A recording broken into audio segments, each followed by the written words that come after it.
Hello friend, good morning, শুভ সকাল। সবাই কেমন আছো? আশা করি ভালো আছো। আমিও ভালো আছি। দেখো, সকাল সকাল উঠে এখন চিকেন রান্না করব। সকাল সকাল উঠে চলে এসেছি চিকেন রান্না করতে। আজকে খুব শর্টকাটে দেখাই দেবো তোমাদেরকে। এদিকে আমাদের পেঁয়াজ, রসুন, কাঁচা লঙ্কা, আলু সব কাটা হয়ে গেছে। মাংসটা ধুয়ে নিয়েছি। এখন মশলা কিসে করবো? আজকে মিক্সিংয়ে মশলা করব। আজকে আর পাটাতে বাটবো না। কড়াইটা বসিয়ে দিয়েছি, কড়াইটা গরম হয়ে গেছে। এখন তেলটা দিয়ে দেবো আমরা। তেলটা গরম হয়ে গেলে আমরা আলু দিয়ে দেব, আলু ভাজার জন্য। এদিকে আলু ভাজা হতে থাকবে, এদিকে আমি মিক্সিংয়ে মশলাটা করে নেব। আলু ভাজা প্রায় হয়ে গেছে আমাদের, এখন নামিয়ে নেব। আমাদের আলু ভাজা কমপ্লিট, এবার আস্তে আস্তে নামিয়ে নেব।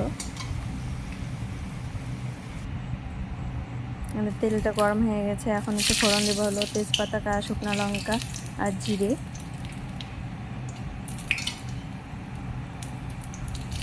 তারপরে আমরা পেঁয়াজ, কাঁচা লঙ্কা দিয়ে দিব তেলের মধ্যে। পেঁয়াজ, কাঁচা লঙ্কা দিয়ে দিয়েছি। এখন ভালো করে তেলের মধ্যে মিক্স করতে হবে। মিক্স করে একটু পেঁয়াজ আর কাঁচা লঙ্কাটা ভালোভাবে ভেজে নিতে হবে। সব দিয়ে দিয়েছি, এখন ভালোভাবে ভেজে নিতে হবে।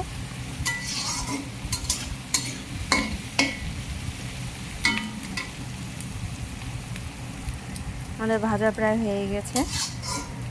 এখন আমি মশলাটা দিয়ে দেবো। আমাদের ভাজা প্রায় কমপ্লিট। আর একটু লাল লাল হলে মশলাটা আগে প্রথমে হলুদটা দিয়ে নেবো, কারণ আগে তেলের মধ্যে মিক্স করে নিলে আমার অসুবিধা হয় না। ওই জন্য আগে তেলের মধ্যে হলুদটা দিয়ে দিলাম। আমি ভালো করে মিক্স করে নেব। এখন লবণটাও দিয়ে দেবো। তারপরে আমি মশলাটা দিয়ে দেবো। মিক্সির মশলা তো একটু পাতলাই হয়, এটাকে ভালো করে কষিয়ে নেবো। আগে মশলাটাকে ভালো করে কষিয়ে নেওয়ার পরে মাংসটা দিয়ে দেবো। মশলা আমার প্রায় কষানো হয়ে গেছে। এই মশলা আমাদের কষানো হয়ে গেছে। এখন মাংসটা দিয়ে দেবো। মাংসটা দেওয়া হয়ে গেলে ভালো করে কষিয়ে নেব।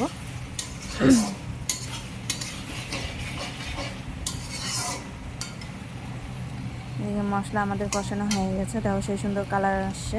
এখন মাংসটা দিয়ে দিব। মাংসটা দেওয়া হলে ভালো করে মশলার সাথে মিক্স করে নেব। অনেকগুলি মাংস নিয়ে আসছে।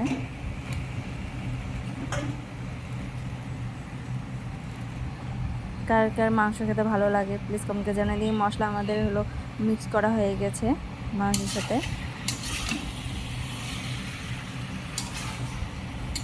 এদিকে প্রায় আমাদের কষানো প্রায় হয়ে গেছে, আর একটু কষিয়ে নিতে হবে। তোমাদেরকে সব কিছু শর্টকাটে দেখাচ্ছি, বেশি লং ভিডিও দেখতে চায় না অনেকে, তাই শর্টভাবে দেখাচ্ছে। এদিকে আমাদের কষানো প্রায় হয়ে আসছে, আর একটু কষিয়ে নিতে হবে।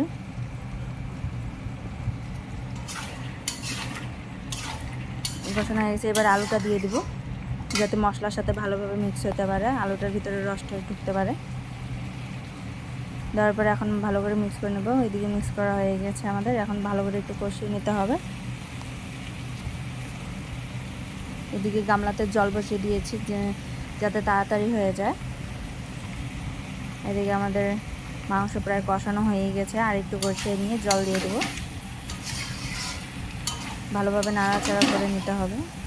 এক হাতে মোবাইল, আর এক হাতে নাড়াচাড়া করতে একটু অসুবিধাই হচ্ছে। এবার জল দিয়ে দেবো। জল দিয়ে দেওয়া হয়ে গেছে, দেওয়া কি সুন্দরভাবে বলক পাচ্ছে।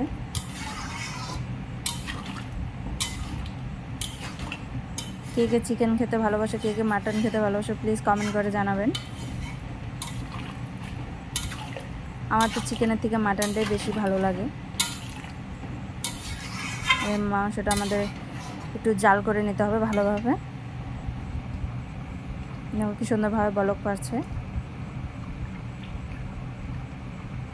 আমাদের মাংস প্রায় হয়ে আসে, আর একটু জাল হলে আমরা গরম মশলা দিয়ে নামিয়ে নেব।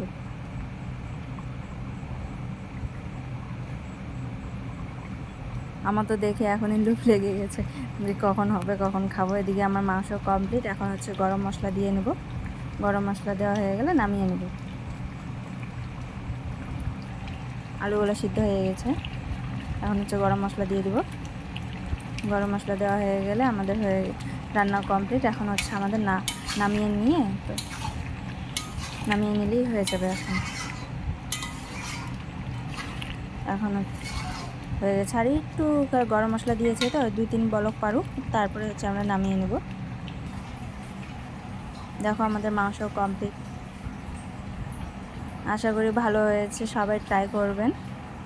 টাটা বাই বাই, সবাই ভালো থাকবেন, সুস্থ থাকবেন।